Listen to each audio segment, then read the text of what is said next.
اعوذ باللہ من الشیطان الرجیم بسم اللہ الرحمن الرحیم رب اشرح لی صدری ویسر لی امری واحلل عقدۃ من لسانی یفقہوا قولی رب یسر ولا تعسر وتمم بالخیر۔ انشاءاللہ آج ہم شروع کریں گے ہماری سورہ جو ہم لوگ کہف کر رہے تھے تو اس کی آیات کریں گے آج 29 سے 39 تک۔ تو انشاءاللہ پہلے ہم اس کی ٹرانسلیشن دیکھتے ہیں، پھر اس کے بعد اس کی تفسیر کی طرف آئیں گے۔ اور قل کہہ دیں الحق یہ حق ہے، من سے، ربی رب، کم تمہارے، کم جو ہے وہ ضمیر کا ہے اینڈ پہ، تو ربی کم رب تمہارے، فا پس، من جو، شاء چاہے، فلیؤمن، اس میں نے آپ کو بتایا تھا کہ جب لام کے اوپر اگر آپ دیکھیں کہ اس کے اوپر سکون ہے تو سکون آتا ہے لام میں جب مڈل میں اس طرح سے، تو اس کے معنی میں ہم لکھتے ہیں کہ چاہیے کہ، تو کیا معنی ہو جائے گا؟ فلیؤمن پس چاہیے کہ ایمان لائے، اور من جو، شاء چاہے، فلیکفر کہ انکار کرے۔ کفر کا معنی یہاں پہ انکار کے معنی سے ہے۔ انا بے شک ہم نے، اعتدنا تیار کی، نون الف اینڈ پہ ہے تو اس کے معنی ہم نے، اس میں آپ دیکھیں گے کہ آپ اعتدنا سے پہلے بھی انا ہے، اس کے بھی معنی وہی ہو جاتے ہیں کہ بے شک، اور اس کے اینڈ پہ بھی نون الف ہے، ہم نے اعتدنا، تو اعتدنا کے ساتھ بھی نون الف ہے۔ تو یہ دو دفعہ کہنے کا مقصد کیا ہے کہ یعنی کہ یہ چیز اتنی زیادہ امپورٹنٹ ہے کہ اللہ تعالیٰ نے اس کو دو دفعہ یہاں پہ مینشن کیا ہے کہ بے شک ہم نے تیار کی، ہم نے، للظالمین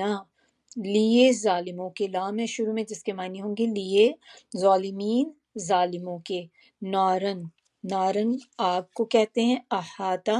ہمارے اردو میں بھی ورڈ بالکل ایسے ہی آتا ہے، احاطہ کیا، کسی چیز کا احاطہ کرنا، یعنی کہ اس کو انکمپس کرنا، اس ایریے کا جائزہ لینا، اس کو اپنی نظر میں رکھنا، اس طرح سے، تو گھیر لینا، احاطہ کر لے گی یا گھیر لے گی، بہم ان کو، سرادقها، سرادقها جو ہے اس کے معنی اگر آپ دیکھیں تو یہ کسی بھی چیز کی سراؤنڈنگ کو کہتے ہیں، کسی کی باؤنڈری وال جیسے ہوتی ہے، تو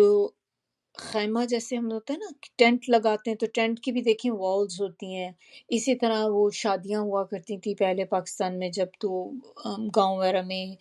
یا پورا پہلے کے ٹائموں میں تو کیا ہوتا تھا کہ اکثر اسٹریٹ کے اوپر ہی خیمے لگا دیے ٹینٹ لگا دیے جاتے تھے، تو ٹینٹ لگا کر چاروں طرف سے وہ بند کر دیا جاتی تھی، روڈ کو بند کر دیتے تھے، تو وہ ایک اس کی باؤنڈری وال بن جاتی تھی۔ تو یہ یہاں پر جو بتایا جا رہا ہے کہ کناتیں، اس کی کنات بھی وہی ہوتا ہے نا، کنات جو ہوتی ٹینٹوں کی، ٹینٹس ہوتے ہیں، خیمے ہوتے ہیں، ان کی جو چار دیواری ہوتی ہے، تو اس کی بات ہو رہی ہے۔ وَإِنْ اور اگر، یستغیثوا فریاد کریں گے وہ، یغاثوا فریاد رسی کیے جائیں گے، یعنی کہ ان کی فریاد پوری کی جائے گی، بما ساتھ اس کے، بما جو یہاں پہ ہوگا کہ پیچھے ہم نے پڑھا یغاسو کہ ان کی فریاد رسی کی جائے گی، بی ساتھ، ما پانی کے لیے، کہ پانی کے ساتھ ان کی فریاد رسی کی جائے گی، کل محلی، کا شروع میں جب آتا ہے اس کے معنی ہو جاتے ہیں جیسے ہم کسی کو کہتے ہیں نا مانند، تو کل محلی مانند پگھلے ہوئے تانبے کے، یشوی بھون ڈالے گا، الوجوہ ان کے چہروں کو، منہوں کو بھون ڈالے گا، ان کے فیسز جو ہوتے ہیں نا ان کے چہروں کو بھون ڈالے گا، بئس الشراب، بئسا کتنا برا ہے، الشراب مشروب پینے والی چیز جو ہوتی ہے، وساعت اور کتنا برا ہے، مرتفقہ آرام گاہ، آرام کرنے کی جگہ، انا بے شک الذین وہ لوگ جو آمنو ایمان لائے، وعاملو اور عمل کیے، الصالحاتی نیک، انا بے شک ہم، لا نہیں، ندیع ضائع کرتے، اجرا اجر یا ثواب، من اس کا جو احسنا نیک یا اچھا عمل اولئک ایسے ہی لوگ، لہم لیے ان کے جناتو باغات ہیں، عدن ہمیشگی کے، ہمیشہ رہنے کے، تجری بہتی ہیں، من سے تحتہم ان کے نیچے، الانہار نہریں، یحلون وہ پہنائے جائیں گے، فیہا اس میں، من سے اساورہ کنگن، من ذہب سونے کے، ویلبسون اور وہ پہنیں گے، ثیابن کپڑے، خضرن سبز رنگ کے یعنی کہ گرین کلر کے، من سندسن ریشم کے، باریک ریشم کے، و استبرق اور تھک ریشم کے، متکئین اور تکیہ لگائے ہوئے ہوں گے، فیہا ان میں، علی اوپر، الارائک تختوں پر، نعمہ کتنا اچھا ہے، الثواب بدلہ، وحسنت اور خوب ہے، یہ بہت اچھا ہے، مرتفقہ آرام گاہ، آرام کی جگہ، وَاضْرِبْ اور بیان کرو، لہم لیے ان کے، مثلاً مثال، رجلین اس پہ اینڈ پہ یا نون ہے جس کے معنی ہوں گے ڈول کے، دو کے، تو ہم کیا کہیں گے، دو رجل کیا ہوتا ہے آدمیوں کو کہتے ہیں نا، تو دو آدمیوں کا یا دو شخصوں کا، جعلنا بنائے ہم نے، لِأَحَدِہِمَا ان میں سے ایک کے لیے، لام ہے شروع میں تو لام زیر، تو لیے، احد ہمیں پتہ ہے ایک کو کہتے ہیں، ہما ان دونوں میں سے، جنتینی دو باغ، من سے، اعنابن انگوروں کے، وحففناہما حففناہما کا مطلب کہ ہم نے گھیر دیا، گھیر لیا، اینڈ پہ الف اور الف آ جاتا ہے نا، جو الف اور زبر جس طرح سے آ جاتی ہے تو اس کے بھی معنی ڈول کے آتے ہیں، اور ہم نے گھیر لیا ہما ان دونوں کو، تو ہما آئے گا تو آپ اس کے بھی معنی دو کے لکھیں گے اس میں، اینڈ پہ جب ہما آ جاتا ہے، بنخلن کھجوروں کے درخت، نخلا ہم نے تو پڑھا ہے نا کھجور کو کہتے ہیں، تو کھجوروں کے درختوں سے، وجعلنا اور بنا دیا ہم نے، بینہما درمیان، ہما پھر سے آگے اینڈ پہ تو اس کے معنی دو کے، ان دونوں کے، زرع کھیتی، زراعت ہم اردو میں بھی زراعت کہتے ہیں نا، تو کھیتی باڑی تو پتہ ہے، اس سے آپ اس کو یاد رکھ سکتے ہیں، زرع، کلتا یہ بھی اس میں بھی ڈول کے معنی، کلتا دونوں، الجنتین یا نون اینڈ پہ ہے تو یہ بھی دو، دونوں، الجنتین دو باغات، آتت لاتے تھے، یہ باغوں کی بات ہو رہی کہ باغ لاتے تھے یا دیتے تھے، اکولہا پھل اپنے، و اور، لم نہیں، تظلم کمی ہوتی، منہ اس میں سے، شیئن کچھ بھی، و اور، فجرنا جاری کر دی ہم نے، خلالہما خلال، اینڈ پہ دیکھیں ہما ہے تو دونوں، تو خلال کرنا ان کے درمیان، تو ہم دانتوں میں بھی کرتے ہیں نا، جب ہم ٹوتھ پک وغیرہ یوز کرتے ہیں، فلاس کرتے ہیں، تو کیا وہ خلال کرنا ہی ہوتا ہے نا، اس کو بھی دانتوں میں خلال کرنا، تو دو چیز کے درمیان میں جو، نہرا ایک نہر، وکانا اور تھا، لہو اس کے لیے، ثمرن پھل، فقالا پس کہنے لگا، لصاحبہ اپنے ساتھی سے، وہوا اور وہ، یحاورہ یحاورہ کا معنی ہوتا ہے بات چیت کرنا، آپس میں ایک دوسرے سے، محاورے جیسے محاورے بولنا، محاورہ بھی اسی سے ہے، تو ایک دوسرے سے بات چیت کرنا، جیسے چٹ چیٹ کہتے ہیں نا ایک دوسرے سے کرنا، انا میں، اکثر زیادہ ہوں، من کا تم سے، مالن مال میں، و اور اعزو عزت میں، نفرا نفری میں یا آدمیوں کے لحاظ سے، ودخلا اور داخل ہوا وہ جنتہ اپنے باغ میں، وہوا اور وہ ظالمن ظالم تھا یا ظلم کر رہا تھا، لنفسہ اپنے جان پر یا اپنے حق میں،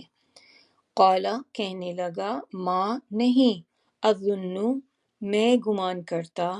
ان یہ کہ تبیدہ تباہ ہوگا، ہذہ یہ، ابدا کبھی بھی، ابدا میں ہمیش کی ہوتی ہے یعنی کہ کبھی بھی تباہ نہیں ہوگا، وما اور نہیں، اظن میں گمان کرتا، الساعۃ قیامت، ساعت جو ہے وہ قیامت کے لیے آتا ہے، ہم پہلے بہت دفعہ دیکھ چکے ہیں، تو ساعت جب بھی آئے گا تو اس کا معنی قیامت کے دن ہوتا ہے، قائمتن قائم ہوگی، وہ اور لئن اگر رددت میں لٹایا گیا، الی طرف ربی اپنے پروردگار کی، لأجدن البتہ، کیونکہ لام ہے شروع میں تو اس لیے ہم کہہ رہے ہیں البتہ، میں ضرور پاؤں گا، دو تاکیدیں ہیں، ایک لام کی تاکید ہے، دوسری تاکید نون مشدد جو اینڈ پہ ہے، تو اس میں آپ نے دونوں کا لکھنا ضروری ہے، البتہ میں ضرور پاؤں گا، خیرن بہتر، منہا اس سے، منقلبہ لوٹنے کی جگہ، قالا کہا، لہو اس سے، صاحبہ اس کے دوست نے، وہوا اور وہ، یحاورہ باتیں کر رہا تھا اس سے، اکفرتا آ ہے شروع میں، الف یہ حمزہ جو ہوتا ہے نا، الف حمزہ جو اس طرح سے آتا ہے تو اس کے معنی جو ہم نے پہلے بھی اس کو بات کی تھی کہ یہ کوشچن مارک کے لیے آ جاتا ہے، اکفرتا کیا تم کفر کرتے ہو یا تم انکار کرتے ہو، بالذی اس سے جس نے، خلق کا خلق پیدا کیا، کا تمہیں، کاف زبر اینڈ پہ ہے تو اس کے معنی تمہیں، من سے ترابن مٹی، ثم پھر، من سے نطفتن نطفے سے، ثم پھر، سوا کا پورا بنایا، یعنی کہ برابر کیا تمہیں، پرفیکٹ بنایا، رجولن ایک مرد، لیکن میں تو کہتا ہوں، ہوا وہ، اللہ اللہ، ربی میرا رب ہے، ولا اور نہ ہی، اشرکو میں شریک کرتا،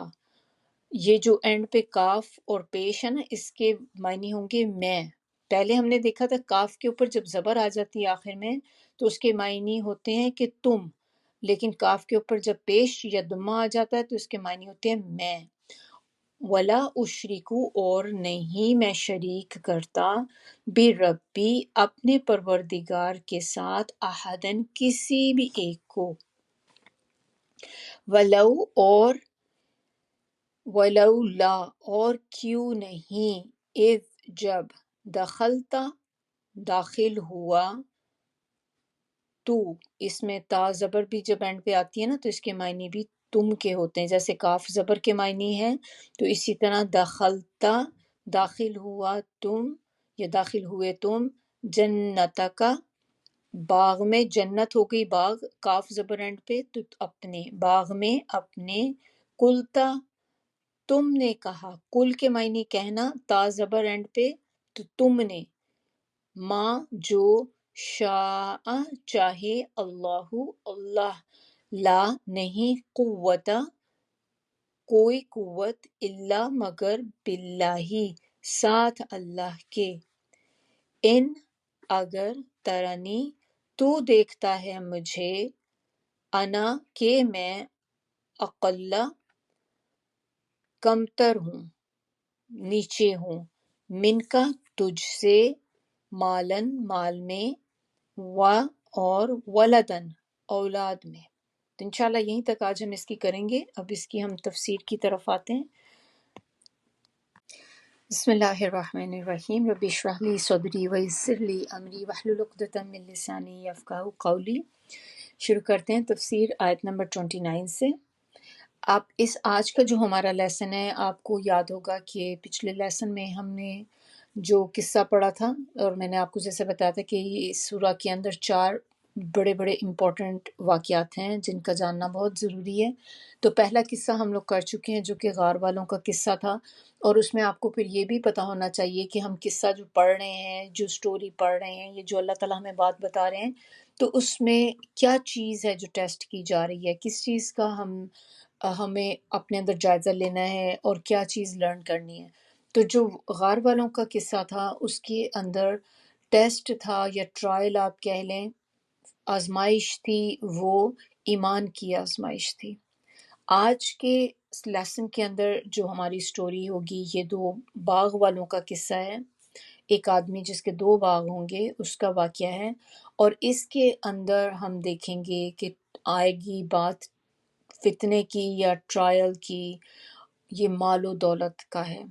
اور اس میں آپ لوگ پے اٹینشن کریں، کیونکہ یہ وہ چیزیں ہیں جو ہمارے ساتھ ڈیلی بیسس پہ ہوتی ہیں، جو بہت کامنلی ہم لوگ دیکھتے ہیں۔ تو یہاں پر جو آج کا لیسن اس لحاظ سے امپورٹنٹ ہے کہ ہم جو جو چیزیں اس میں دیکھیں گے یہ وہی ہیں جو ہمیں اپنے ارد گرد ہوتے نظر آتی ہیں بہت فریکوینٹلی۔ تو اللہ تعالیٰ آیت نمبر 29 میں بتا رہے ہیں کہ اور کہہ دیجئے حق صرف تمہارے رب کی طرف سے ہے، پس جو چاہے ایمان لے آئے، جس کا دل چاہے انکار کر دے۔ بے شک ہم نے تیار کی ہے ظالموں کے لیے ایک آگ، گھیر رکھا ہوگا ان کو کن کو؟ ان ظالموں کو، جو ظالم لوگ ہیں جن کے لیے اللہ تعالیٰ نے آگ تیار کر رکھی ہے، اس کے شعلوں نے۔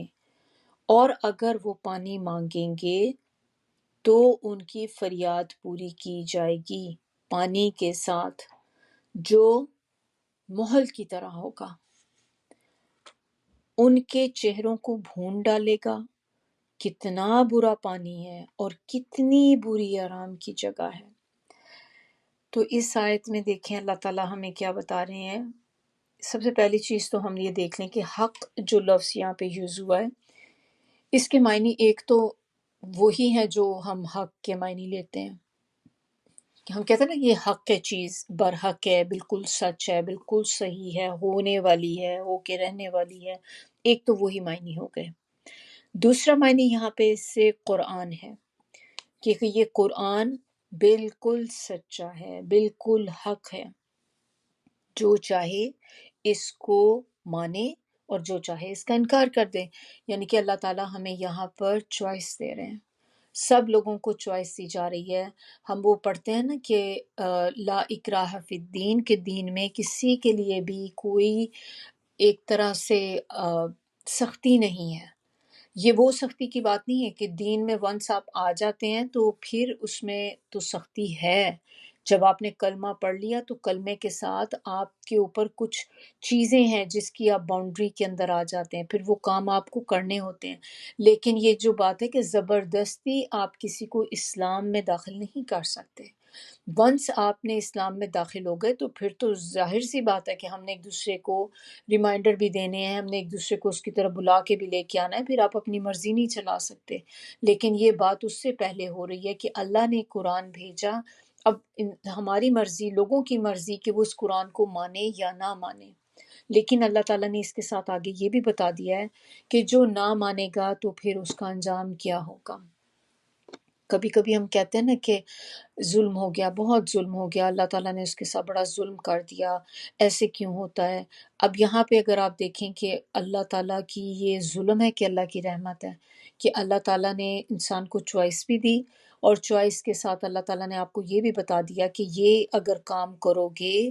تو تمہارا انجام یہ ہوگا،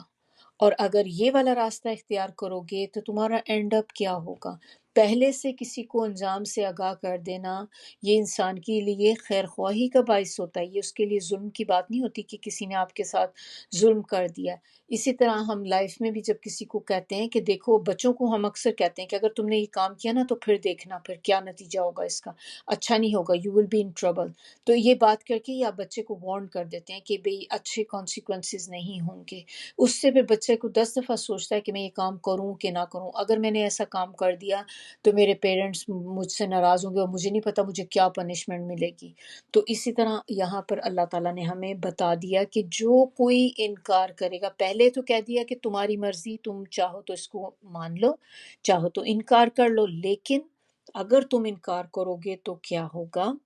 اس کے بارے میں پھر اللہ تعالیٰ اس میں بتا رہے ہیں کہ اس کے لیے یہاں پر جو ہوگی جہنم کی آگ ہوگی۔ سرادق ورڈ ایک یوز ہوا ہے یہاں پر، اس کو ہم نے تھوڑا سا تو دیکھا تھا ٹرانسلیشن میں، تو یہاں اس کی تھوڑی سی ڈیٹیل دیکھ لیتے ہیں۔ یہ کہتے ہیں چار دیواری کو، باؤنڈری وال جو ہوتی ہے، جیسے ہم نے بات کی تھی کہ شادیوں پہ وہ لگائے جاتے تھے، ٹینٹس لگائے جاتے تھے، اور وہ ٹینٹ تمبو کنات وغیرہ میرا خیال بولا کرتے تھے۔ اب یہ کسی بھی چیز کی دیوار ہو سکتی ہے، چاہے وہ کپڑے کی ہو، چاہے وہ لیدر کی ہو، یا کسی بھی اور چیز کی ہو، لیکن جس کے ذریعے آپ اس ایریے کو بند کر دیتے ہیں۔ لیکن اس میں ابو سعید خدری نے اس کے معنی بتائے ہیں، سرادق کے جو اس آیت کے اندر جو کہ کیا معنی ہے، تو انہوں نے کہا اس کے معنی آگ کی چار دیواری ہے۔ اور یہ آگ کی دیوار ہمارے تو ذہن میں ایک آتا ہے نا کہ ہمیں تو آگ جیسے دیکھی ہوئی ہے کہ وہ تو ایک مطلب آپ کو ایک چیز وال کی طرح نظر نہیں آتی، اس جسٹ ایک فیلنگ ہے، ایک آپ کو چیز آگ نظر آ رہی ہے، لیکن یہ آگ اتنی سخت ہوگی کہ اس کے بارے میں انہوں نے کہا کہ یہ کتنی ہوگی، آگ کی جو وال ہے کتنی تھک ہوگی، 40 مائلز کی، کہ اگر آپ 40 مائلز ٹریول کریں تو اتنی تھکنیس ہوگی اس وال کی، یعنی کہ اتنا سارا ایریا جو ہے وہ جسٹ آگ سے کور ہوگا، اور یہ ایک سائڈ نہیں ہوگی، یہ ان لوگوں کے چاروں طرف ایسا ہوگا، اور وہ اس کے اندر ٹریپڈ ہوں گے، یہ اس طرح سے ہوگی۔ اللہ تعالیٰ ہم سب کو اس چیز سے محفوظ رکھے۔ اللہم لا تجعلنا منہم، اللہم لا تجعلنا منہم، اللہم لا تجعلنا منہم۔ اسی طرح سورہ زمر کے اندر بھی اسی طرح ملتی جلتی چیز آتی کہ جس میں اللہ تعالیٰ کہتے ہیں کہ ان کے اوپر بھی آگ کی چھتریاں ہوں گی اور ان کے نیچے بھی۔ سورۃ الاعراف کی آیت نمبر 41 میں بھی اللہ تعالیٰ کہتے ہیں کہ جہنم ہی ان کا بچھونا ہوگا اور جہنم ہی ان کا اوڑھنا ہوگا۔ پھر یہاں پر ورڈ یوز ہوا ہے غیث کا، یہ ہے نا کہ یستغیثو، تو غیث کہتے ہیں بارش کو، اسی ورڈ سے نکلا ہے غوث۔ کچھ ذہن میں آتا ہوگا آپ کو، کہا جاتا ہے نا غوث اعظم جو، تو وہ ورڈ بھی اسی سے ہی نکلا ہے۔ استغاثہ، استغاثہ کہتے ہیں فریاد کرنا۔ اور ورڈ ایک یہاں پہ آیا ہے جو پانی کی بات ہو رہی تھی، جب کہ ان کو پانی ملے گا، یہ لوگ وہاں پر اللہ سے پانی مانگیں گے کیونکہ گرمی اتنی زیادہ ہوگی، بھوک لگے گی، تو ہمیں پہلے ہم نے دیکھا تھا کہ ان کو جھاڑیاں ملیں گی، خاردار جھاڑیاں، جو جیسے وہ جو تھا نا ہم نے پڑھا تھا زقوم درخت، جو جس کے بہت ہی ایک طرح سے بہت ہی کڑوا اور بہت ہی برا وہ درخت ہوگا، اس کا پھل ان کو ملے گا۔ پھر جب ان کو پیاس لگے گی اس کے بعد تو پھر ان کو چشموں کی طرف لے جایا جائے گا، گرم پانی کے چشمے۔ تو یہاں پر بتایا جا رہا ہے کہ ان کو ضرور ان کی فریاد پوری کی جائے گی، ایسا نہیں کہ ان کو پانی دیا ہی نہیں جائے گا، پانی مانگیں گے تو پانی دیا جائے گا۔ اور کیسا پانی ہوگا وہ پانی اس طرح کا ہوگا کہ جیسے محل، اور محل کہتے ہیں، یہاں پر جو ورڈ اس کے معنی یوز ہوئے ہیں وہ ہے پیپ اور خون کے معنی میں استعمال ہوا ہے، لیکن ایکچول اگر آپ ڈکشنری میننگ اس کے دیکھیں تو اس کے معنی محل کے ہوتے ہیں۔ کاپر ہوتی ہے نا، جیسے کاپر کو میلٹ کرتے ہیں جب، تانبا یا کوئی بھی میٹل آپ لے لیں، کسی بھی میٹل کو جب آپ اس کو بہت زیادہ ہیٹ پہ رکھتے ہیں، پکاتے ہیں، تو وہ ایک لیکوڈ فارم میں آ جاتا ہے۔ ایک دیوار بھی آپ کو پتہ ہے کس طرح دیواریں بھی بنائی جاتی تھی، کانوں میں سیسا ڈال دیا جاتا تھا پگھلا کر، تو جب بھی میٹل کو آپ ایک حد تک ٹیمپریچر دیتے ہیں، اتنی ہیٹ اس کو دیتے ہیں، تو وہ سالڈ سے لیکوڈ فارم میں آ جاتا ہے۔ تو وہ محل کے معنی وہ ہے کہ تانبے کا جو میلٹنگ چیز اس کی جو ہوتی ہے نا وہ والی۔ دوسرا معنی اس کا ایک ہے کہ تیل کی تلچھٹ بھی کہتے ہیں، اور یہ کیا ہوتی ہے؟ جیسے ہم چیزیں فرائی کرتے ہیں تو آپ دیکھیں کہ جب آپ فیو ٹائم اس میں فرائی کرتے ہیں تو اس کے بعد اس کے نیچے ایک لیئر سی آ جاتی ہے، تو جب آپ اس کو ڈرین بھی کرنا چاہیں آئل کو تو اوپر سے تو آئل آپ ڈرین کر لیتے ہیں، لیکن جو اس کا نیچے والا پارٹ ہوتا ہے وہ کیسا ایک تھک سا بلیک سی ایک کوٹنگ سی ہوتی ہے جو نیچے رہ جاتی ہے، تو وہ چیز ہوتی ہے جو تلچھٹ ہوتی ہے، بلیک سا گاڑھا سا جو پورشن نیچے ہوتا ہے اس کے۔ تھرڈ چیز اس کے اندر محل کے اندر جو آ جاتی ہے وہ وہ جو میگما ہوتا ہے نا، لاوا جو زمین کے اندر ہوتا ہے، زمین کے اندر جب بہت زیادہ زمین گرم ہو جاتی ہے تو اس میں بھی جو ساری میٹلز ہوتی ہیں وہ ساری میلٹ ہو کر یہ پورا ایک میگما بن جاتا ہے۔ تو یہ جب جو فارم ہوتی ہے وہ جو میلٹ ہونے کے بعد جو ایک کھولنے والی حالت ہوتی ہے اس کی کہ زمین کے اندر وہ کھولتا رہتا ہے، پھر جہاں بھی زمین میں کہیں کریکس ہوتے ہیں، زمین کہیں سے ویک ہوتی ہے تو یہ ایک دم پھاڑ کے وولکینو وہ جو ہے ایرپٹ ہو جاتا ہے، تو یہ بھی اس کے معنی میں محل میں یہ تینوں چیزیں آ جاتی ہیں۔ تو یہ اس طرح کا پانی ان کو ملے گا کہ جب وہ ایسا پانی پئیں گے تو کیا ہوگا؟ یشوی الوجوہ، ان کے چہروں کو بھون ڈالے گا،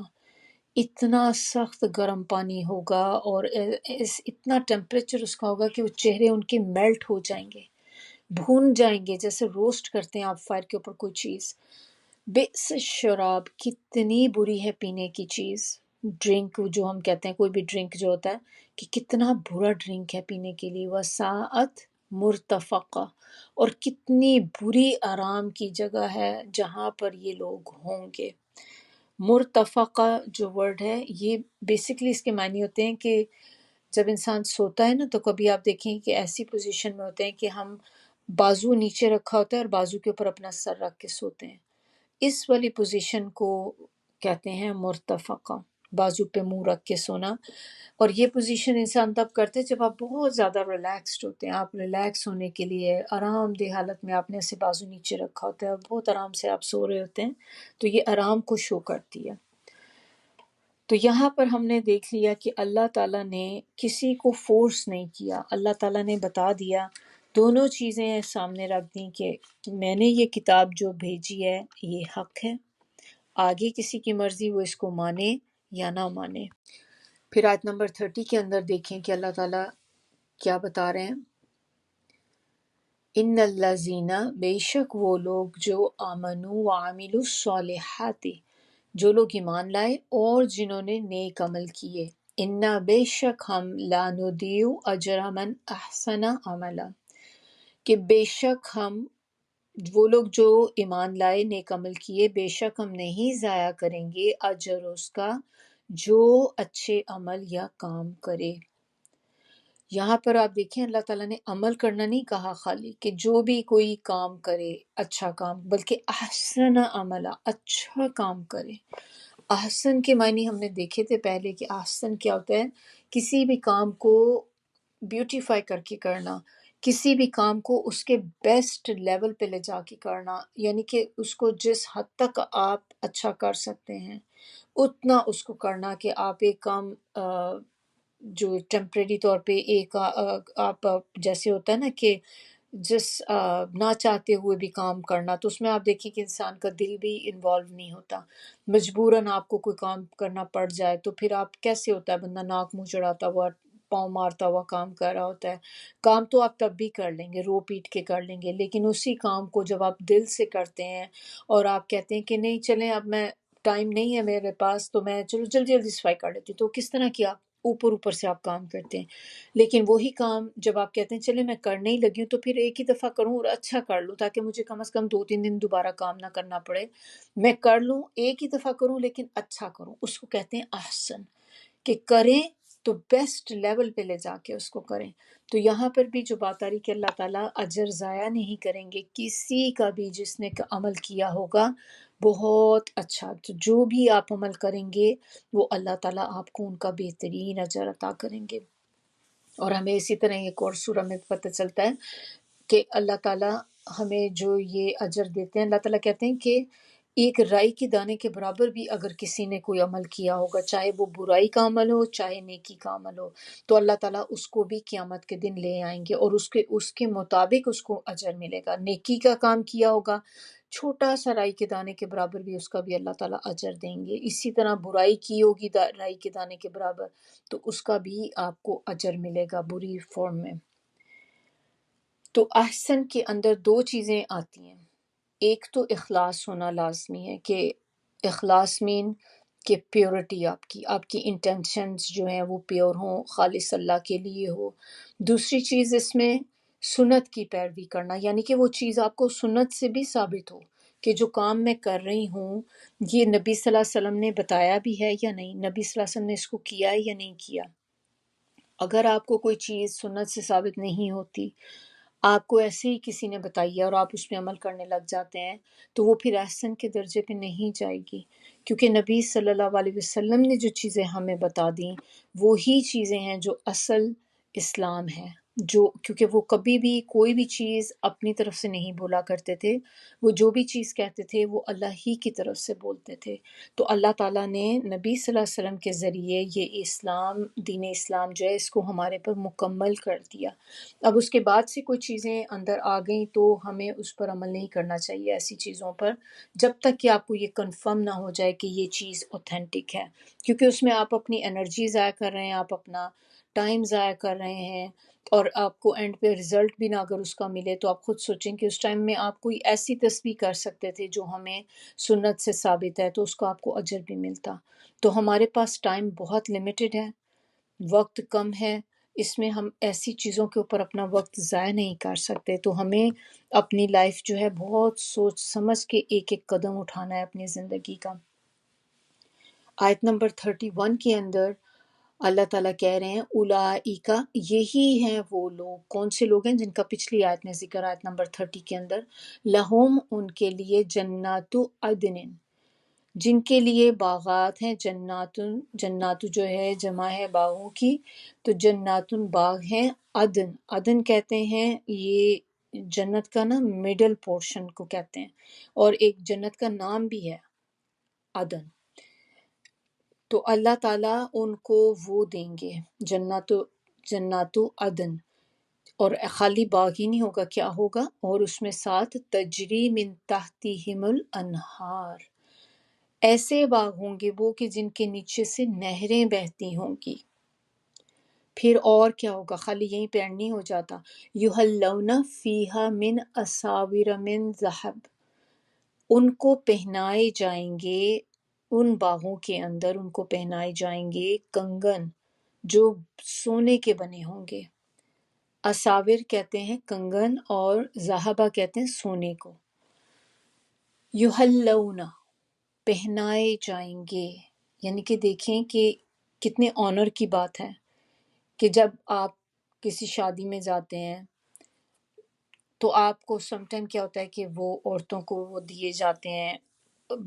فلاورز کے بنے ہوئے ہوتے ہیں نا، کلیوں کے، گلاب کے کنگن بنے ہوتے تھے، وہ پہنائے جاتے ہیں۔ ایک ہوتا ہے آپ کے ہاتھ میں پکڑا دیں، یہ لو پہن لو خود ہی، ایک ہوتا ہے کہ آپ کے ہاتھ پکڑ کے آپ کو پہنائے جائیں، تو کتنی ایک آپ کو اپنی ایک رسپیکٹ فیل ہوتی ہے، آپ آنرڈ فیل کرتے ہیں کہ آپ کو پہنائے گئے، کوئی بھی محنت آپ کو نہیں کرنی پڑی، خود انہوں نے آپ کو پکڑ کے آپ کے ہاتھ میں ڈالا۔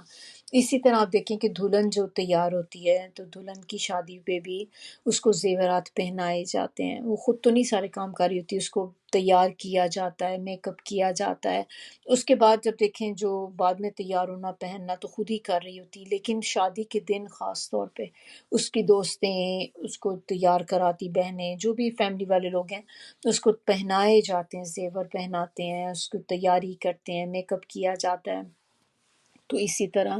جنت میں جنتیوں کو جو اس جگہ تک پہنچ سکیں گے ان کو سونے کے کنگن پہنائے جائیں گے۔ اللہ تعالیٰ ہمیں بھی توفیق دے، ہم ایسے اعمال کر سکیں کہ اللہ تعالیٰ ہمیں بھی ان لوگوں میں شامل کر دے۔ آمین ثم آمین۔ اللہم تجعلنا منہم، اللہم تجعلنا منہم، اللہم تجعلنا منہم۔ نبی صلی اللہ علیہ وسلم کی حدیث ہے کہ جو بھی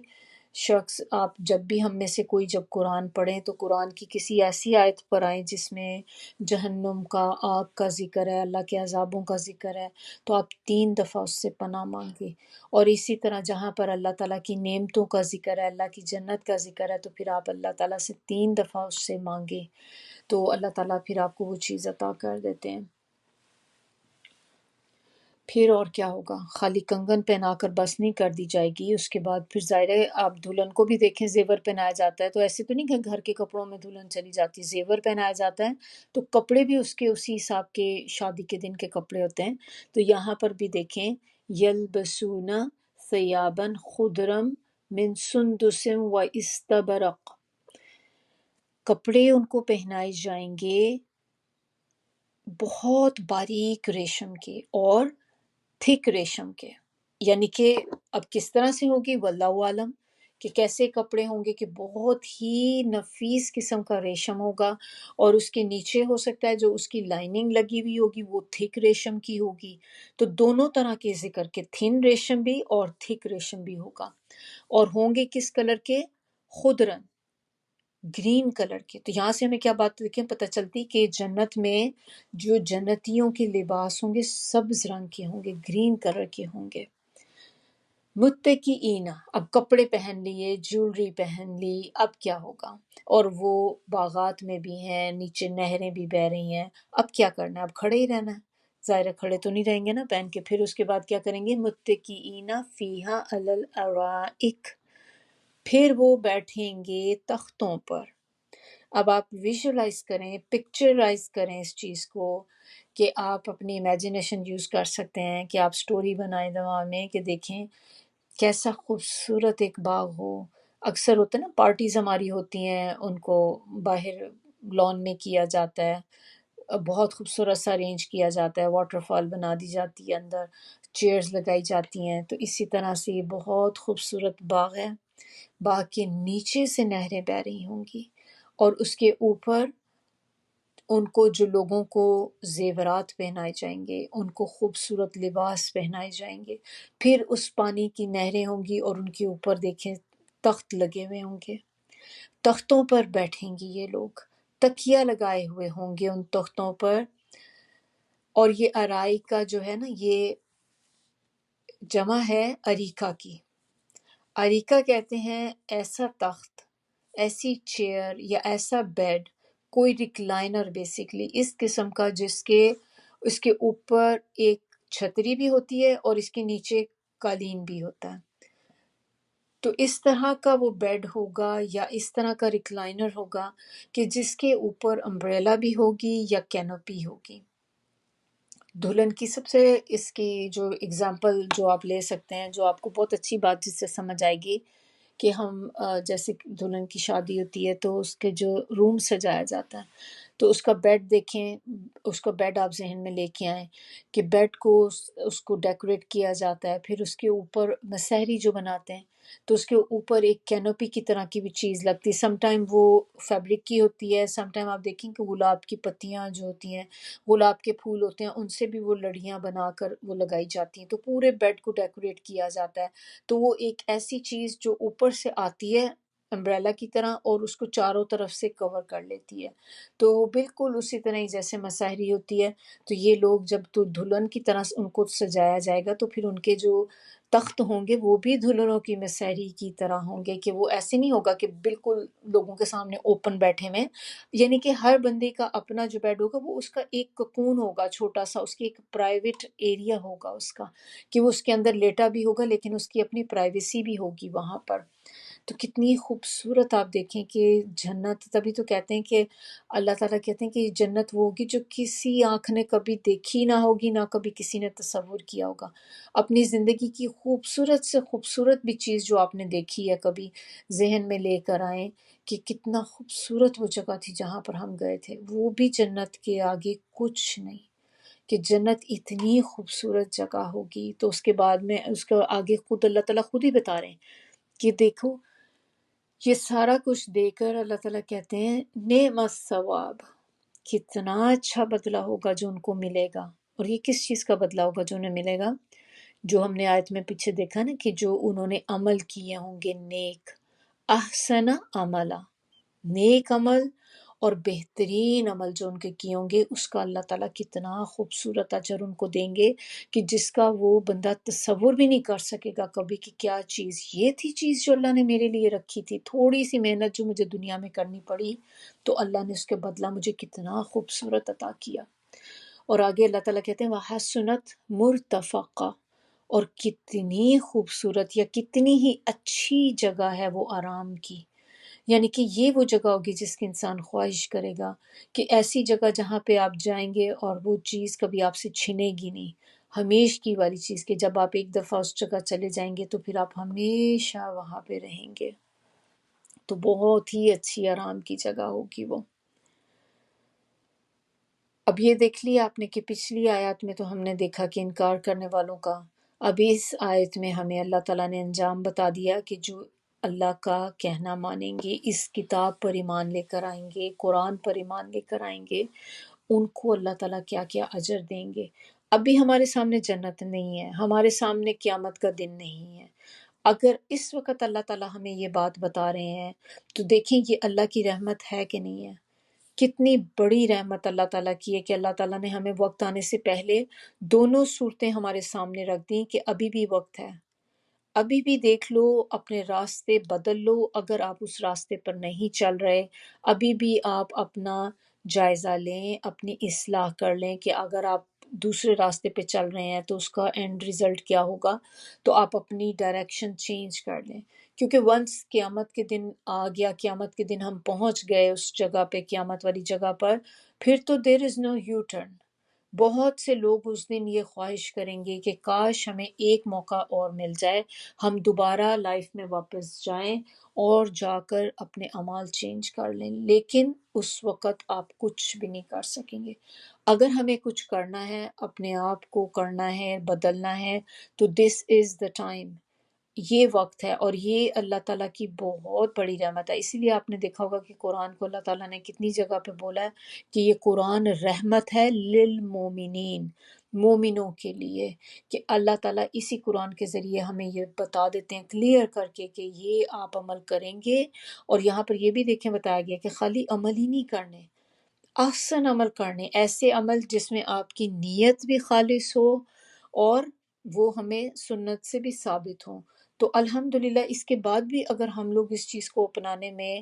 ناکام ہو جاتے ہیں، اس کو کرنے میں ناکام ہو جاتے ہیں، تو ہم قیامت کے دن یہ نہیں کہہ سکیں گے کہ اللہ تعالیٰ نے ہم پہ ظلم کر دیا، ہمیں تو پتہ ہی نہیں تھا۔ اللہ تعالیٰ نے تو کھول کھول کر بیان کر دی، اس کتاب کو مبین بھی کہا گیا نا، کہ کھلم کھلا ہر چیز کھلی واضح اس کتاب میں، اس کے احکامات مبین ہیں، کھلے ہیں اس کے احکامات، یعنی کہ ایسے نہیں ہے کہ آپ کہیں کہ ڈاؤٹڈ ہیں، every thing is crystal clear کی طرح ہے، بالکل بالکل اوپن کھلی ہوئی کہ آپ اس میں شک کر ہی نہیں سکتے۔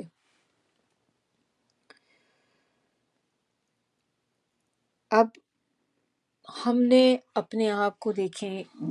ان نعمتوں کا ذکر، جو نعمتیں ہمیں آخرت میں ملیں گی، اور اللہ کرے کہ ہم سب کو ملیں، اللہ تعالیٰ ہم سب کو ان میں شامل کرے کہ ہمیں بھی یہ سارا کچھ ملے جو اس آیت میں اللہ تعالیٰ نے بتایا، لیکن وہاں تک پہنچنے کے لیے ہمیں اس لائف میں کام کرنا ہے، اپنے راستے بدلنے ہیں، ہم نے دیکھنا ہے کہ میری ڈائریکشن ٹھیک ہے کہ نہیں ہے۔ ایسا تو نہیں ہے کہ ہم غلط ایگزٹ لے کے غلط طرف جا رہے ہیں تو پھر منزل پہ تو کبھی بھی نہیں پہنچیں گے۔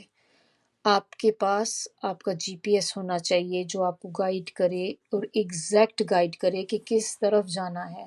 اور یہ روڈ جو ہے نا، یہ صراط مستقیم اسٹریٹ راستہ ہے، اس میں آپ ایگزٹ نہیں لے سکتے، you have to go street,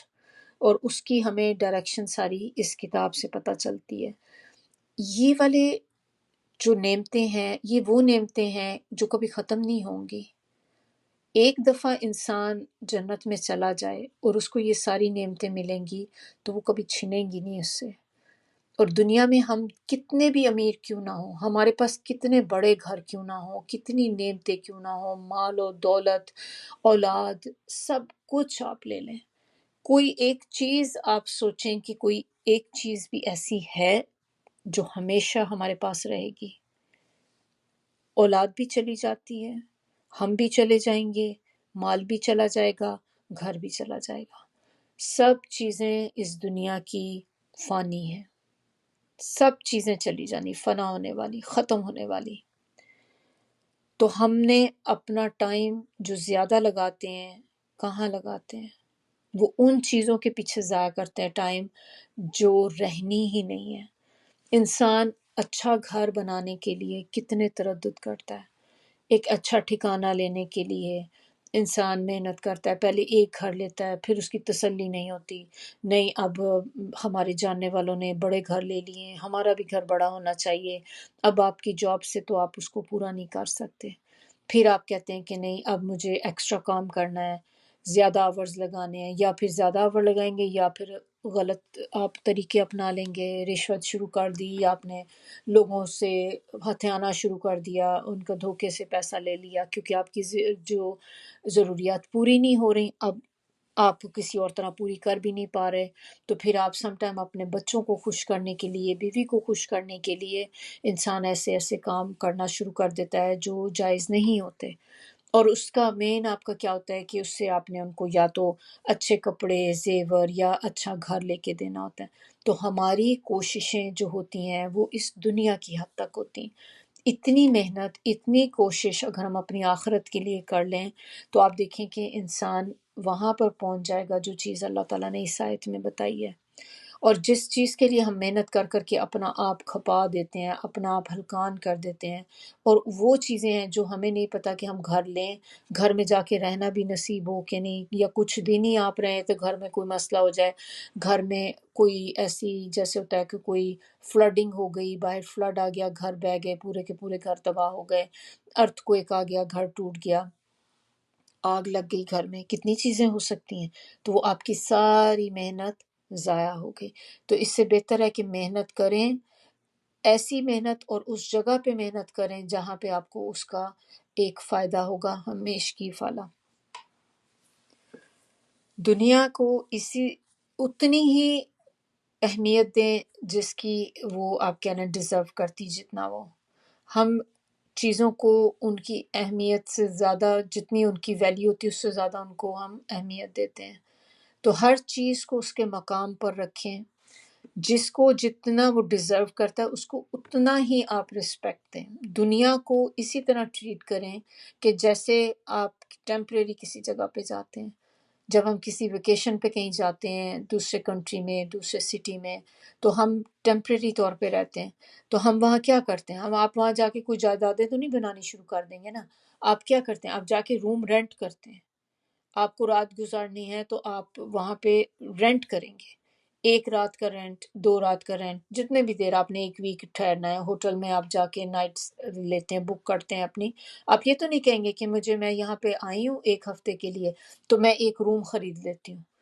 آپ کیوں خریدیں گے ایسی جگہ پہ، کیوں اپنی منی وہاں پہ ویسٹ کریں گے جہاں پہ آپ نے رہنا ہی نہیں، آپ کو پتہ ہے کہ ویک کے بعد میں نے چلی جانا ہے، تو میں کیوں خریدوں، اور یہاں پہ میں کیوں ایسی چیزیں خریدوں۔ اگر آپ کو روم چلے رینٹ بھی کر لیے تو کیا رینٹ والے روم میں بھی آپ لا کر فرنیچر ڈالیں گے، آپ ایسی چیزیں لا کے رکھیں گے جو آپ نے ویسے ہی آپ کو پتہ ہفتے 10 دن بعد میں نے یہاں سے چلے جانا ہے، آپ تو کچھ بھی نہیں وہاں انویسٹ کریں گے۔ تو یہ دنیا ہمارے لیے بالکل اسی طرح ہے کہ جیسے آپ تھوڑی دیر کے لیے ٹیمپریری کسی جگہ پہ ٹھہرتے ہیں اور آخر اینڈ پہ ہم سب نے یہاں سے چلے جانا ہے۔ تو اس دنیا کو اتنا ہی ٹائم دیں، اتنی ویلیو دیں جتنی وہ ڈیزرو کرتی ہے، اور جس چیز کی ویلیو زیادہ ہے وہ آخرت ہے، جس میں ہمارا مین فوکس ہونا چاہیے۔ مال و دولت یہ ہر چیز ایسی ہے جو ختم ہو جائے گی۔ جاب آج کر رہے ہیں، آپ کو نہیں پتا کل آپ کے پاس جاب ہوگی کہ نہیں ہوگی۔ کتنے لوگ ہمارے سامنے دیکھیں آج کل جو اکانومی کی سچویشن ہے، کہ کتنے لوگ تھے ہمارے سامنے جابس تھیں لیکن اب وہ لے آف ہو گئے ہیں یا جاب سے نکال دیے گئے کیونکہ ان کے پاس دینے کو پیسے ہی نہیں ہیں، ان کی سیلری کے دینے کے پیسے نہیں ہیں، تو لوگوں کو نکال دیا گیا، جابوں سے لوگ کم ہو گئے۔ کتنا ورک فورس میں کتنا زیادہ اس وقت آپ دیکھیں پرابلم چل رہی ہیں، کتنے لوگ ہیں بے روزگار ہیں اس وقت۔ تو کوئی بھی چیز جو وہ ہمیشہ رہنے والی نہیں ہے۔ اب آگے کی آیت جو آیت نمبر 32 ہے، یہاں سے وہ قصہ شروع ہو رہا ہے جو دوسرا قصہ ہے اس سورہ کا، اور یہ قصہ جو ہے یہ ہمیں سکھاتا ہے کہ یہ ٹیسٹ ہے مال کا، مال و دولت کا، جس کے پیچھے ہماری دنیا جو ہے یا ہماری پوری زندگی ریوالو کرتی ہے اس کے گرد۔ تو آیت نمبر 32 میں اللہ تعالیٰ کہہ رہے ہیں اور بیان کیجئے ان کے لیے. کن کے لیے؟ یعنی کہ اہل مکہ کا ذکر ہو رہا ہے کہ ان کے لیے آپ بیان کریں ایک مثال دو لوگوں کی. بنایا ہم نے ان دونوں میں سے ایک کے لیے دو باغ، یعنی کہ دو لوگ تھے، دو دوست آپ کہہ لیں، یا دو لوگ تھے آپس میں بات چیت کر رہے تھے.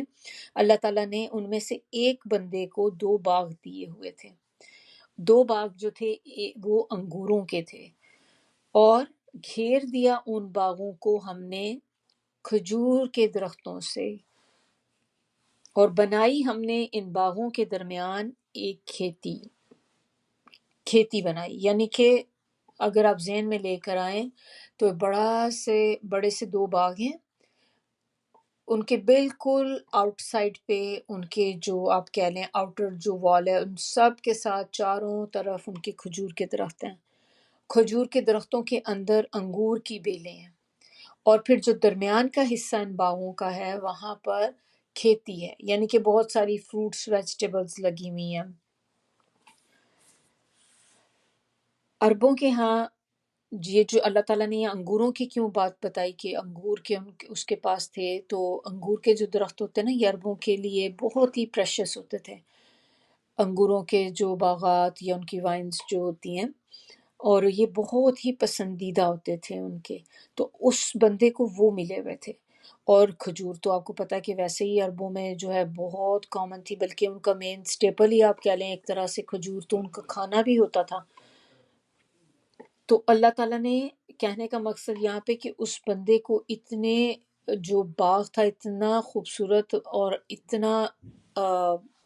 رچ کہہ لیں آپ کہ وہ باغ تھا جو فروٹ سے لدا ہوا تھا، اور ایسا فروٹ تھا وہ کہ جس سے وہ بندہ بہت امیر ہو گیا تھا اس کا فروٹ سیل کر کے. ہر چیز تھی اس باغ میں. اور کیسے ہمیں یہ پتہ چلتا ہے؟ آیت نمبر 33 میں ہمیں پتہ چلتا ہے کہ اللہ تعالیٰ کہتے ہیں کہ یہ دونوں باغات جو تھے یہ اتنا پھل لاتے تھے اور بالکل کمی نہیں کرتے تھے اس میں کسی بھی چیز کی. یعنی کہ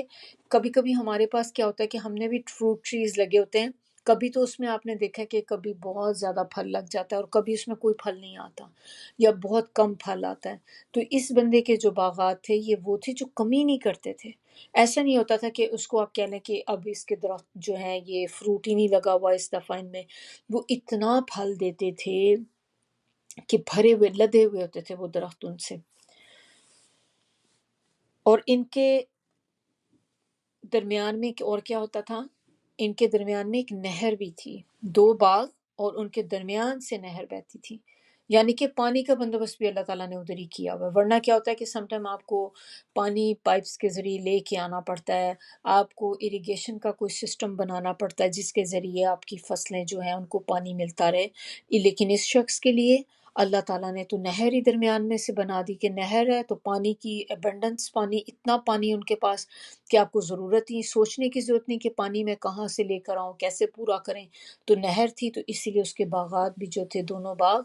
بڑے، وہ ہریالی تھی وہاں پر، پھلتے پھولتے تھے، بہت زیادہ فروٹ دیتے تھے. تو آیت نمبر 34 میں اللہ تعالیٰ کہتے ہیں اور تھا اس شخص کے لیے مال و دولت یا پھل. یہ مال و دولت کیسے؟ اب اس ظاہر ہے اتنا پھل ہے، جب وہ پھل کو بیچے گا، وہ فروٹ سارا جب بیچے گا تو اس کے بعد مال ہی آئے گا نا. تو بہت مالدار ہو گیا تھا وہ بندہ. اس کا جو فروٹ جو اترتا تھا اس کو بیچ بیچ کر وہ رچ بن گیا تھا بہت.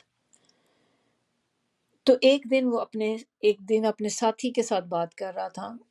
کوئی بھی ساتھی ہو سکتا ہے، اس کا کوئی دوست ہو یا اس کا کوئی ویسے ہی کوئی جاننے والا ہو. تو اس کا ساتھی جو تھا بندہ اس وقت جس کے ساتھ وہ کھڑا تھا،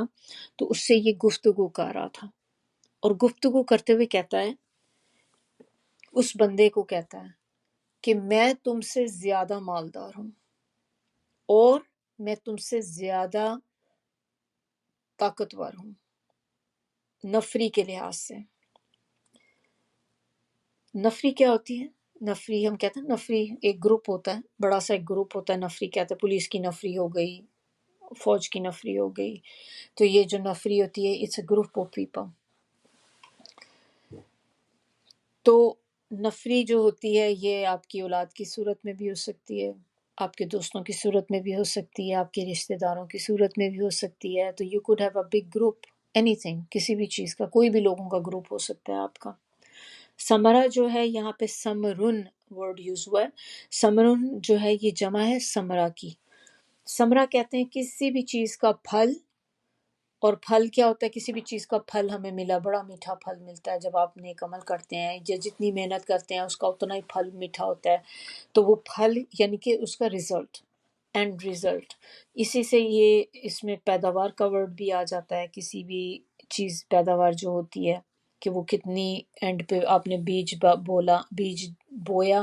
پھر اس کے بعد جو کراپ ہوتی ہے، پھر جتنا آپ کو فروٹ نکلتا ہے یا جو بھی فصل نکلتی ہے، تو وہ جو اینڈ ریزلٹ ہوتا ہے وہ ہوتا ہے ثمرہ اس کا. تو یعنی کہ اب اس شخص کے پاس آپ دیکھیں کہ بتایا کیا جا رہا ہے ان 2-3 آیات میں ہم نے دیکھا کہ اس شخص کے پاس اللہ نے اس کو ہر طرح کا مال دیا تھا. اس کے پاس مال بھی بہت تھا، باغات تھے، مویشی تھے، نباتات تھیں جنہیں بیچ کر وہ اپنا پیسہ اکٹھا کرتا تھا. بہت امیر بندہ ہو گیا تھا یہ. یہاں پر جو ورڈ یوز ہوا ہے نا یوہاورو، یوہاورو میں نے آپ کو بتایا تھا چٹ چیٹ کو کہتے ہیں. جیسے ایک دوسرے سے بات چیت کر رہے ہیں، لائٹلی گفتگو ہو رہی، کسی بھی بندے کے ساتھ ہم ہوتا ہے اکثر بات چیت کرنے لگ جاتے ہیں. اور اسی سے ورڈ میں نے بتایا تھا کہ محاورہ بھی اسی سے ہی ہے، ایک دوسرے سے بات چیت کرنا. اب ان دونوں چیزوں میں آپ دیکھیں کہ یہ دونوں چیزیں جب بھی انسان کے پاس آتی ہیں، یعنی کہ مال جب ہوگا تو اسی کے ساتھ نفری بھی بڑھ جائے گی. ایسا ہی ہوتا ہے نا کہ ہم بندہ بہت امیر ہو جاتا ہے تو کیا ہوتا ہے، اس سے لوگ دوستی کرنا فخر سمجھتے ہیں، اس کی کمپنی بڑھ جاتی ہے. ہر کوئی فخر محسوس کرتا ہے کہ ہم اس سے دوست کر، اس کو دوست بنائیں، اس کے دوست بن جائیں، ان کے ساتھ تعلق رکھیں. اور یہ ہماری آج کل کی زندگی میں بھی اگر آپ دیکھیں کہ جو ہائی سٹیٹس والے لوگ ہوتے ہیں، جو بہت پڑھے لکھے ہوتے ہیں، بہت سٹیٹس ہائی ہوتا ہے، بہت امیر ہوتے ہیں، بہت پیسہ ہوتا ہے، تو ان کے ساتھ ہر کوئی دوستی رکھنا چاہتا ہے. ان کے دوست بھی بہت زیادہ ہوتے ہیں. رشتہ داروں میں بھی پھر لوگ ان کے ساتھ بنا کر رکھتے ہیں بنسبت اس کے. آپ دیکھیں کہ جو لوگ غریب ہوتے ہیں، کبھی غریب کے ساتھ بھی بنا کے رکھنے میں کسی نے فخر محسوس کیا ہے؟ ہمارے بھی فیملیز میں غریب غربا ہوں گے، بہت سے رشتہ دار، دوستوں میں کوئی غریب ہوں گے، کیا ہم ان کو ویسا ٹریٹمنٹ دیتے ہیں جیسا ہم امیروں کو دیتے ہیں؟ کبھی بھی نہیں دیتے. اور بہت غلط چیز ہے، ایسا ہونا نہیں چاہیے. لیکن یہ تو ہمیں پتہ ہے کہ ایون ہر جگہ جہاں پہ بھی آپ جائیں کہ امیر غریب کا فرق ہے. ایون آپ دیکھ لیں ٹریول کرتے وقت بھی آپ دیکھیں امیر کہاں سفر کرتا ہے، جہاز کے کس حصے میں کرتا ہے، امیر کس حصے میں، غریب کس حصے میں کرتا ہے. کسی گیدرنگ میں آپ چلے جائیں، امیروں کے ساتھ کیسا ٹریٹمنٹ کیا جاتا ہے، غریب رشتہ دار آتے ہیں ان کو کیسا ٹریٹ کیا جاتا ہے. ہم جب دوست اپنے گفٹ دیتے ہیں ایسے لوگوں کو، جب بھی ہمیں کسی کو گفٹ دینا ہوتا ہے تو آپ اس میں بھی آپ دیکھیں کہ جب آپ نے کسی امیر بندے کو گفٹ دینا ہوتا ہے، اپنے امیر رشتہ دار کو گفٹ دینا ہوتا ہے، تو آپ اس کو اس کے مرتبے حیثیت کے مطابق گفٹ دیتے ہیں کہ نہیں اچھا ہی دینا ہے. آپ اپنی حیثیت نہیں دیکھتے، آپ اس کی حیثیت دیکھتے ہیں کہ نہیں میں اس کو تو اس کے لیول کا ہی دیں گے نا. لیکن جو غریب ہوتا ہے آپ کہتے ہیں اس کی خیر ہے، اس کو آپ جو مرضی دے دو. یہ تو مطلب اس کی ویلیو کوئی، اس کی جو ہے نا اٹ ڈزنٹ میک، آپ کو جیسے ہوتا ہے کہ کوئی ویلیو ہی نہیں آپ کی نظر میں اس بندے کی، تو ہم اس کو کہتے ہیں کہ اس کی خیر ہے، اس کو آپ جو مرضی دے دیں، اس نے کیا کہنا ہے، یہ تو خود اتنا غریب ہے، یہ ہمیں آ کے تھوڑی کہے گا. تو جو چیز ہمیں خود کو بھی پسند نہیں ہوتی نا، ہم ایسے غریبوں کو ہم دے دیتے ہیں کہ چلو یہ اس کو دے دو، یہ تو اس پہ بھی خوش ہو جائے گی. لیکن وہی چیز آپ اپنے کسی غریب دوست، امیر دوست کو، امیر رشتہ دار کو نہیں دے سکتے. تو ہمارا ٹریٹمنٹ دیکھیں فرق ہو جاتا ہے سب کے ساتھ کرنے میں، ہم ان کو ان کی حیثیت کے مطابق ٹریٹ کر رہے ہوتے ہیں. آیت نمبر 35 میں بتایا جا رہا ہے کہ اور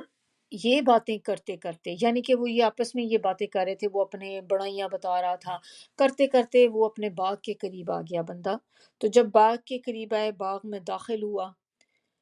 تو آگے اللہ تعالیٰ جو چیز بتا رہے ہیں دیکھیں کتنی زبردست چیز ہے کہ اللہ تعالیٰ کہہ رہے ہیں وَدَخَلَ جَنَّتَهُ وَهُوَ ظَالِمٌ لِنَفْسِهِ، کہ وہ اپنے باغ میں داخل ہوا اور وہ اپنی جان پر ظلم کرنے والا تھا. کہنے لگا نہیں میں سمجھتا کہ یہ کبھی بھی ختم ہو سکتا ہے. یعنی کہ کیسے اس نے اپنی جان پہ ظلم کیا، کہ بات اس نے کہی کہ یہ میرا مال تو کبھی ختم نہیں ہونے والا، میں نہیں گمان کرتا، کہ میں نہیں سوچ سکتا کہ یہ کبھی بھی ختم ہوگا جو میرا ہے، اتنا ہرا بھرا باغ اور اتنی اس میں مطلب ایک طرح سے فروٹ اتنا اس کا اترتا ہے، تو میں تو نہیں گمان کرتا کہ کبھی بھی یہ چیز ختم ہو سکتی، تو ہمیشہ ایسے ہی رہے گا۔ آیت نمبر 36 کے اندر بتایا جا رہا ہے، اور ساتھ میں وہ کیا کرتا تھا، ایک تو وہ یہ کہتا تھا، اور پھر وہ کہتا تھا کہ نہیں میں گمان کرتا کہ کبھی قیامت آئے گی۔ اور ہم نے بہت سی پیچھے دیکھا کہ جو اہل مکہ تھے، لوگ مشرکین مکہ تھے، ان کا بھی سب سے بڑا مسئلہ یہی تھا نا، قیامت کے انکاری تھے، وہ مانتے نہیں تھے کہ ہم ایک دن مرنے کے بعد دوبارہ اٹھائے جائیں گے، قیامت کا ہی مسئلہ تھا۔ تو یہاں پہ بھی یہ بندہ دیکھیں یہی کہہ رہا ہے کہ میں نہیں گمان کرتا کہ قیامت کبھی قائم ہوگی۔ پھر آگے کہتا ہے وَلَئِن رُدِدتُّ، اور اگر ہو بھی گئی، لیٹ سے کہ ان کیس اگر ہو بھی جاتی ہے، تو اِلَىٰ رَبِّی لَأَجِدَنَّ خَيْرًا، تو میں یہ گمان کرتا ہوں کہ اگر میں لوٹایا بھی گیا، اگر ان کیس قیامت آ بھی گئی تو بھی میرے لیے بہتر ہی ہوگا، یعنی کہ مجھے ہمیشہ اچھا ہی ملے گا۔ کیا اچھا ملے گا؟ کیونکہ اس کو گھمنڈ تھا، غرور تھا اسے اس چیز کا کہ اگر اللہ نے مجھے دنیا میں اتنا ہرا بھرا باغ دیا ہے، پھلوں سے بھرا ہوا باغ دیا ہے، یعنی کہ آپ اس کو دولت سے لے لیں کہ یعنی کہ اللہ نے اگر مجھے اتنا مال، دنیا میں اتنی دولت دی ہے، تو یہ تو اللہ کی ایک رحمت کی نشانی ہے، یعنی کہ اللہ میرے سے راضی ہے، اللہ راضی ہے تبھی تو اس نے مجھے دیا ہے اتنا مال، اور جب اس نے مجھے دنیا میں دیا تو پھر وہ مجھے آخرت میں بھی دے گا، تو وہاں پہ بھی میرا ایسا ہی حال ہوگا۔ تو میں تو گمان کرتا ہوں، اول تو میں گمان کرتا ہوں قیامت آئے گی ہی نہیں، اور اگر تم کہتے ہو کہ قیامت آئے گی تو اگر چلیں ان کے ساتھ بھی جاتی ہے تو وہاں بھی میں اچھے ہی حال میں ہوں گا، یہ وہ بات کہہ رہا تھا۔ پھر اس کے بعد اچھا، اگلی آیت شروع کرنے سے پہلے تھوڑے سے پوائنٹس یہاں پہ ہم دیکھ لیں، جو ورڈ ہم نے دیکھا تھا نا، ظالم لنفسی، کہ ہم نے دیکھا تھا کہ اس نے اپنی جان پر خود ظلم کرنے والا تھا، تو وہ تھوڑے سے ہم دیکھ لیں کہ کس طرح سے انسان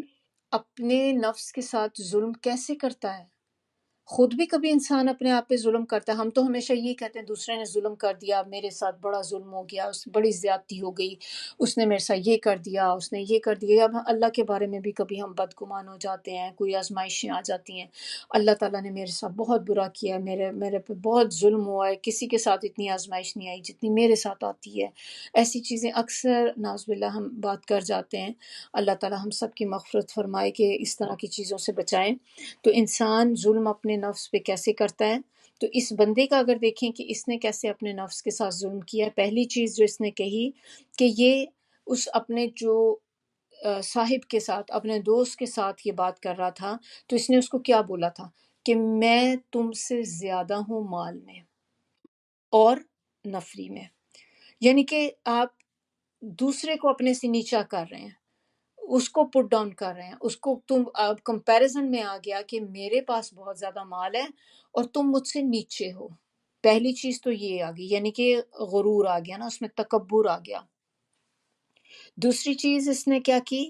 کہ اس نے گمان کیا کہ یہ کبھی تباہ نہیں ہو سکتا، یہ تو ہمیشہ کے لیے میرے پاس مجھے جو مال مل گیا یہ اب ہمیشہ میرے پاس رہے گا۔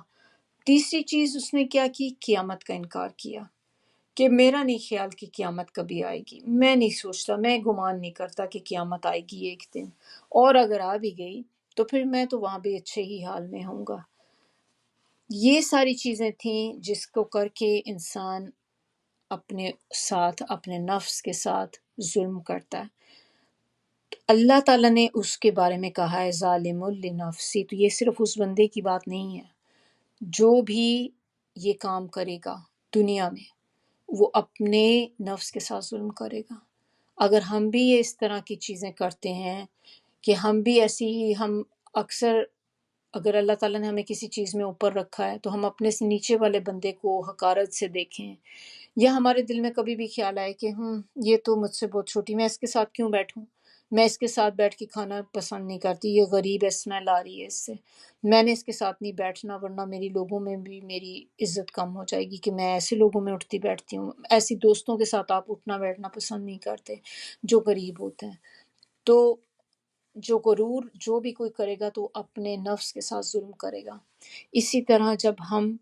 سوچ لیتے ہیں کہ ہم نے ہمیشہ یہیں رہنا ہے، اور کہ کیسے ہم منہ سے نہیں کہتے، سم ٹائم ہمارے بیہیویئر ایسے ہوتے ہیں جو شو کرتے ہیں اس چیز کو، کہ ہماری پوری کی پوری دوڑیں جو ہیں وہ اس دنیا میں پیسہ کمانے کے لیے لگی ہوئی ہیں، بہترین گھر لینے کے لیے، بچوں کو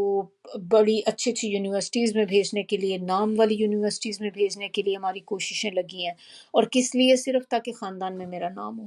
سب کو ہو کہ ہاں میرے بچے بڑی اچھی جگہ سے پڑھے ہیں، میرے بچے جو ہیں بڑے، ہم اچھی جگہ پہ رہتے ہیں، ہمارا بہت اچھا سیٹ اپ ہے۔ تو ہم ایسی چیزوں کے جب پیچھے دوڑ میں لگ جاتے ہیں تو ہمارے دماغ میں یہی ایک چیز ہوتی ہے کہ ہم شاید یہ چیز کبھی ختم نہیں ہوگی، کہ ہم ایک دفعہ بس وہاں تک پہنچ جائیں، گھر ایک دفعہ اچھا آ جائے تو بس پھر ہماری تھوڑی ٹینشن کم ہو، تھوڑی پھر محنت کم کریں گے کہ ایک دفعہ ہم وہاں پہ پہنچ جائیں۔ پھر آپ کو کیا گارنٹی کہ وہ چیز آپ کے پاس رہے گی کہ نہیں رہے گی؟ اور چیز ہمیں قیامت کا انکار، ہم ڈائریکٹلی تو نہیں کرتے، ایسے تو نہیں کہتے ہم کہ قیامت نہیں آئے گی، ہم سب ضرور کہتے ہیں قیامت آئے گی، لیکن کیا ہمارے اعمال، جب ہم کسی کے ساتھ عمل کر رہے ہوتے ہیں، کسی کے ساتھ بیہیویئر کر رہے ہوتے ہیں، ہمارے دماغ میں یہ چیز ہوتی ہے کہ ہم قیامت کا دن آنا ہے ایک دن جب ہم لوگوں کے ساتھ ان پہ الزام لگا رہے ہوتے ہیں، لوگوں کے اوپر جھوٹ بات کر رہے ہوتے ہیں، جھوٹی گواہیاں دے رہے ہوتے ہیں، کسی کا مال ہم ہڑپ کرتے ہیں، کسی کی وراثت میں ہم حصہ مار دیتے ہیں، کسی کے ساتھ ظلم زیادتی کرتے ہیں، تو کیا اس وقت ہم سوچ رہے ہوتے ہیں کہ قیامت آئے گی، ایک دن ہم اللہ کے آگے کھڑے ہوں گے؟ تو یہ ہوتا ہے قیامت کا انکار، منہ سے ہی نہیں ہوتا، سم ٹائم ہمارے جو عمل ہیں وہ شو کر دیتے ہیں کہ اگر ہمیں یہ چیز کا احساس ہو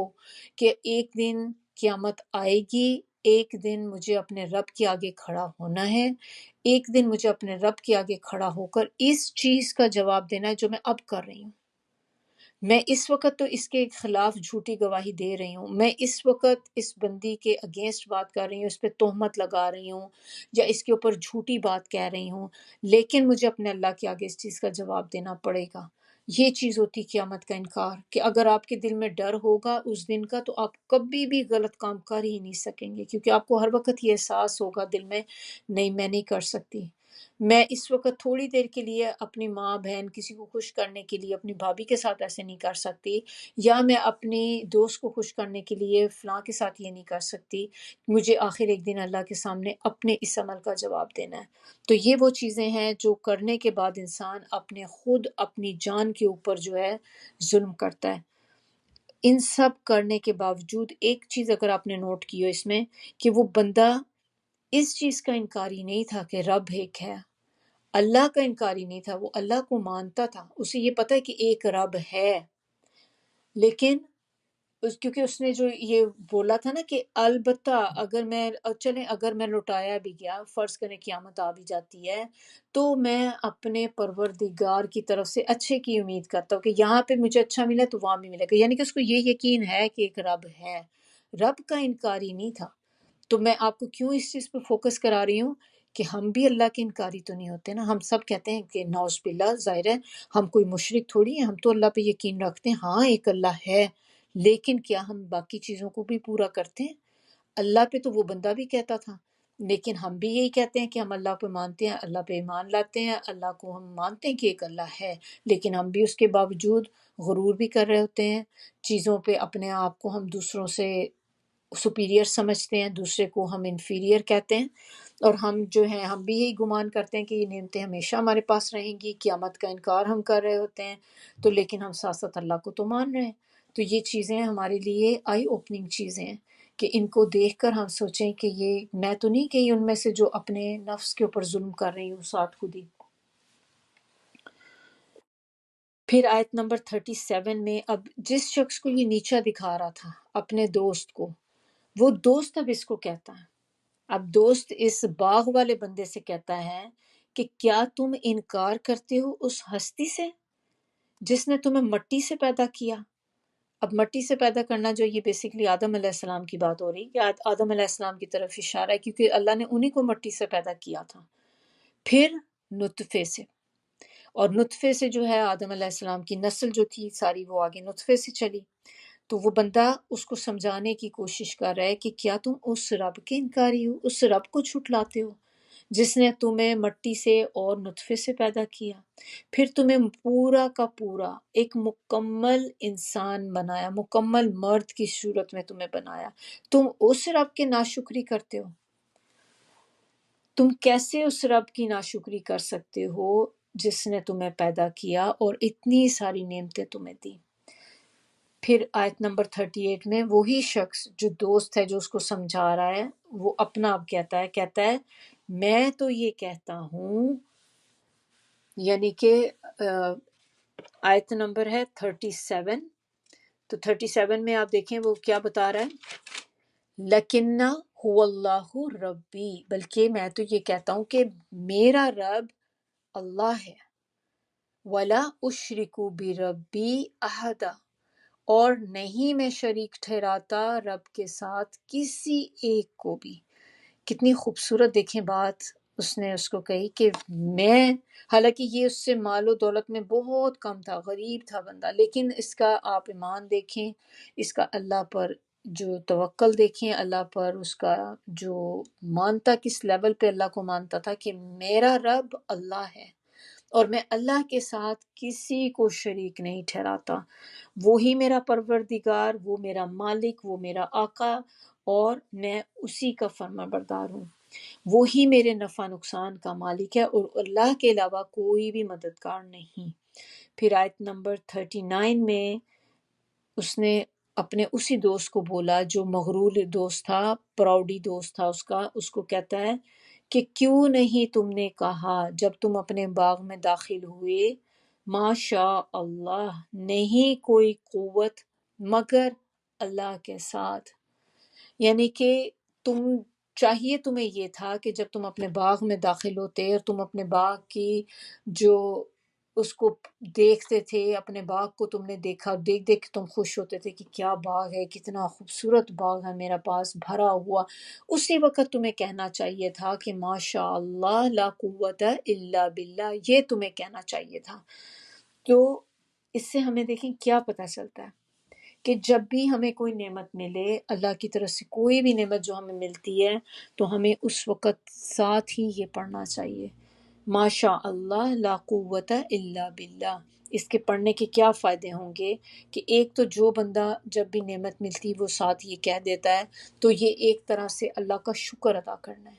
کہ یہ اس چیز کے اندر آ جاتا ہے کہ آپ اللہ کی شکر گزاری کر رہے ہیں، اللہ کے شکر گزار ہیں آپ نے اللہ کا شکر ادا کیا اس چیز پہ کہ یہ سارا کچھ میری حیثیت نہیں تھی، یہ صرف اللہ کی طاقت اور اللہ کی قوت ہے جس کی وجہ سے مجھے ملا. اور دوسری چیز کیا ہے کہ جب ہم یہ کہتے ہیں تو اس کی وجہ سے ہماری وہ نعمت جو اللہ نے ہمیں دی ہے ہم اس کو پریزرو کر لیتے ہیں، سیو ہو جاتی وہ چیز آپ کی، پھر وہ نعمت آپ سے چھنتی نہیں ہے. اور یہ کیسے ہمیں بات پتہ ہے؟ کیونکہ اس سے ایک حدیث ہے نبی صلی اللہ علیہ وسلم کی، حضرت انس سے روایت ہے. تو انہوں نے کہا کہ نبی صلی اللہ علیہ وسلم نے فرمایا، نہیں انعام کیا اللہ نے کسی بندے پر کسی نعمت کو اس کے گھر والوں میں، اس کے مال میں، اس کے اہل میں. اہل یہ ہوتے ہیں، یہ اس کی بیوی کو کہتے ہیں بیسیکلی. تو وہ کہے ما شاء اللہ لا قوت الا باللہ، تو وہ موت کے سوا ان میں سے کوئی آفت نہیں دیکھے گا. تو یعنی کہ بتایا کیا جا رہا ہے کہ اللہ تعالیٰ جب کسی بندے کو کوئی بہت زیادہ نعمتیں دے، اس کے مال میں، اس کی اولاد میں، اس کی بیوی میں، تو اگر وہ یہ ماشاء اللہ کہہ دیتا ہے، ماشاء اللہ لا قوت الا باللہ، تو موت کے سوا کوئی آزمائش، موت کے سوا کوئی آفت اس کے اوپر نہیں ان چیزوں پر آئے گی، یعنی کہ وہ چیزیں پھر محفوظ رہیں گی. کیا بعض اوقات دیکھیں کہ ایسا بھی ہوتا ہے کہ ہمارے پاس کوئی نعمت آتی ہے تو ہم ایک دم سے چھن جاتی ہے، تو کبھی کیا ہوتا ہے کہ نظر بھی لگ جاتی ہے کہ آپ نے ماشاء اللہ ہی نہیں کہا، اور وہ چیز جو تھی کسی نے دیکھی، ایڈمائر کر دیا آپ کی اس چیز کو، تو آپ کی وہ چیز اسی وقت ختم ہوگی. اور ہم میں سے بہت سے لوگوں نے ایکسپیرینس کو کیا ہوگا ڈیفینیٹلی، کہ کبھی ہوتا ہے آپ نے کوئی بہت خوبصورت کپڑا پہنا ہوتا ہے، کسی نے تعریف کر دی آپ کی، تو وہ کپڑا ایک دم سے ہی ایسے ہوتا ہے کہ جب آپ نے اس کو دوبارہ پہننے کے قابل نہیں رہتا، وہ پھٹ گیا، یا اس میں کوئی ڈیفیکٹ ہو گیا، کوئی چیز ایسی خرابی اس چیز کے اندر ہو گئی کہ آپ دوبارہ پہننے والے ہی نہیں رہے اس چیز کو. یا اسی طرح آپ کسی کو کوئی خوبصورت آپ کو کسی نے کہہ دیا بہت خوبصورت لگ رہی ہیں، یا آپ کو کوئی بندی اچھی لگی، آپ کی کوئی فرینڈ تھی بہت اچھی لگ رہی، آپ نے اس کی تعریف کر دی اور وہ بیچاری بیمار پڑ گئی. تو یہ ساری ہوتی ہیں، سڈن نظر بھی لگ جاتی ہے. اور اس کے علاوہ بہت سی ناگہانی آفتیں بھی آ جاتی ہیں، چیزیں جس کی وجہ سے تباہ ہو جاتی ہیں، گھر تباہ ہو جاتے ہیں، چیزیں، مال چلا جاتا ہے، دولت، ایک دم سے جاب چلی گئی، کاروبار کلیپس ہو گیا، تو دیکھیں انسان کی ہر چیز ختم ہو گئی. تو جب آپ اس چیز کو، جب بھی آپ کو اللہ تعالیٰ نعمت کوئی بھی چھوٹی سی بھی چیز ملتی ہے، ماشاءاللہ کہہ دیتے ہیں، تو وہ چیز پھر آپ کی ضائع نہیں ہوتی. تو اب یہ جو یہاں پر اللہ تعالیٰ نے 3 چیزوں کا ذکر کیا ہے، مال کا، اولاد کا اور بیوی کا. اور دیکھا جائے اگر زندگی میں، تو یہی وہ 3 چیزیں ہیں جن کے گرد انسان کی زندگی گھومتی ہے. کہ پہلے کیا ہوتا ہے، انسان، شادی ہوتی ہے، شادی، آپ کی بیوی آتی ہے، بیوی ہوتی ہے، بچے آتے ہیں، پھر آپ محنت کرتے ہیں، آپ کے پاس مال آتا ہے، تو یہی آپ کا گھر ہوتا ہے نا. آپ کی اپنی فیملی تو پھر یہی ہو جاتی ہے، میاں بیوی بچے. تو آپ کی پوری لائف جو ہے وہ پھر اس کے گرد ریوالو کر رہی ہوتی ہے. تو اسی لیے یہاں پر اس حدیث میں بھی ان 3 چیزوں کا ذکر کیا گیا کہ آپ کو اللہ تعالیٰ کبھی اچھی بیوی آپ کو مل جاتی ہے تو شکر ادا کریں اللہ تعالیٰ کا کہ اللہ تعالیٰ نے آپ کو ایک نیک صالحہ اچھی بیوی عطا کی. اللہ تعالیٰ نے آپ کو اولاد دی، شکر ادا کریں اللہ تعالیٰ کا، اللہ نے اولاد دی ہے، نیک صالح اولاد ہے. جیسی بھی اولاد ہے، لیکن دیکھیں اولاد ہے، بہت سے پیرنٹ ایسے ہیں جن کے پاس اولاد ہی نہیں ہے. اسی طرح آپ کو پیسہ اللہ نے دیا. تو یہ وہ چیزیں ہیں جن پہ ہمیں اللہ تعالیٰ کا بار بار شکر ادا کرنا ہے. تو یہاں پر انشاءاللہ ہم لوگ اپنا ختم کرتے ہیں آج کا لیسن، بقیہ ہم نیکسٹ کلاس میں کریں گے. سبحانک اللہم و بحمدک، نشہد ان لا الہ الا انت، نستغفرک و نتوب الیک. سبحان ربک رب العزت عما یصفون وسلام علی المرسلین والحمد للہ رب العالمین. ربنا تقبل منا انك انت السميع العليم وتب علينا انك انت التواب الرحيم. السلام علیکم ورحمۃ اللہ وبرکاتہ.